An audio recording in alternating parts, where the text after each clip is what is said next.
చుట్టుపక్కల సామ్రాజ్యాన్ని లేపి మీకు బాగా సుఖం ఎక్కువైపోయింది. మీకు బాగా సుఖం ఎక్కువైపోయింది కనుక దొరికే అన్నం మీకు దొరకకుండా చేస్తా. మీకు నేను చెప్తున్నాను, ఇది న్యూ ఇయర్ మెసేజ్, అలాగే క్రిస్మస్ మెసేజ్ గుర్తుపెట్టుకోండి. నువ్వు 25 అంతా బద్ధకంగా ఏడిస్తే నీ బద్ధకం వదిలించాలంటే నీ ఇంట్లో నీకు బద్ధకం ఎక్కువ అవుతుంది కనుక నీ ఇల్లుని ఏం చేయాలని తగిన చర్యలు మొదలెడతాడు. నేను మళ్ళీ చెప్తున్నాను వినండి.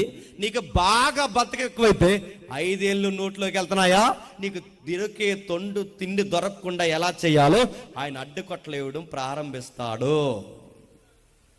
ఇశ్రాయేలుకి బాగా పంటలు పండి, ఇశ్రాయేలు బాగా ఇల్లులు కట్టుకుని, ఇశ్రాయేలు బాగా సరంబీలు వేసుకుని, ఇశ్రాయేలు బాగా సుఖాన్ని మరి సరాసరి ఎవరిని మర్చిపోయారు తెలుసా?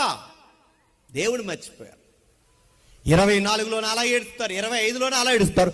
దేవుడిచ్చిన వనరులు ఉపయోగించుకుని, దేవుడిచ్చిన పంటలు తిని, దేవుడిచ్చిన ఇల్లు కట్టుకుని, దేవుడిచ్చిన సుఖాలకు మరిగి, దేవుడు చేస్తున్న కార్యాలనే మర్చిపోయి పూర్తిగా సుఖాలకు మరిగితే దేవుడు ఏం చేస్తాడు?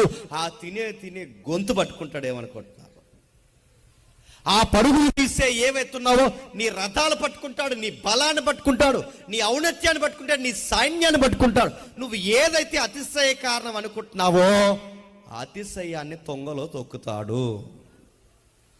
ఆ రోజు సామ్రాజ్యానికి బుద్ధి చెప్పడానికి దేవుడు చేస్తున్నప్పుడు చూడండి, చుట్టుపక్కల సామ్రాజ్యాలు లేపుతున్నావు. దేనికి ప్రవ్వా? సిరియాని ఎందుకు లేపుతున్నావు?